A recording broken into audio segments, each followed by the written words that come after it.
प्रतिकूल पाग सत्वे आरंभ है बैतरणी सुरक्षा पदयात्रा।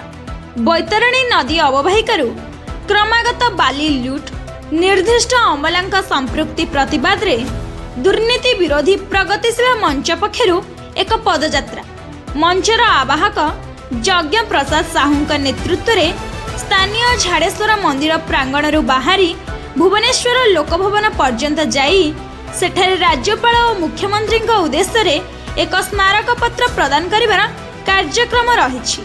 प्रतिकूल पाग सत्वे एही पदयात्रा रे बहु संख्यक जनसाधारण जोग देइथिबार देखिबाकू मिलिथिला। यज्ञ प्रसाद साहू आवाहक दुर्नीति विरोधी प्रगतिशील मंच देखु केन्दुझर जिले में बैतरणी अववाहिकारु दीर्घ मास हम बेआईन भाव में बाली उत्तोलन हो जार प्रभाव में नदी क्षय होची, नदीर गतिपथ परिवर्तन होची, एठी ग्राउंड वाटर लेवल धीरे धीरे कमिबा लगुच। नदी होची गोटे संस्कृति और सभ्यता को जीवंत रखा एकमात्र माध्यम। जेतेबेले नदी सुखीजीव मरीजीव सेतेबेले आउ किछि नथिबो। आमे बहिरे पढ़िथिलु चंद्रभागाटी कोउठी थिला, कोणार्क मंदिर पाखरे थिला, धर्मपद मुंडी मारिथिला। आज चंद्रभागा कोउठी अछि?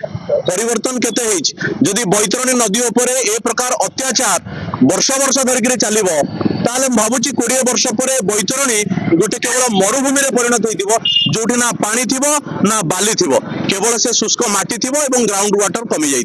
तेणुक ये पदयात्रा आज आम एठू आरंभ हो झाड़ेश्वर पीठर सर लिंगराज पीठर महादेव पाखे से सर राजभवन पर्यंत आम जीवु, लोकभवन पर्यंत जीवु, राज्यपाल को आम गुहारी जनइबू ए बैतरणी नदीर सभ्यता संस्कृति को बंचाइबा आम निवेदन करूँ। Bureau report time TV.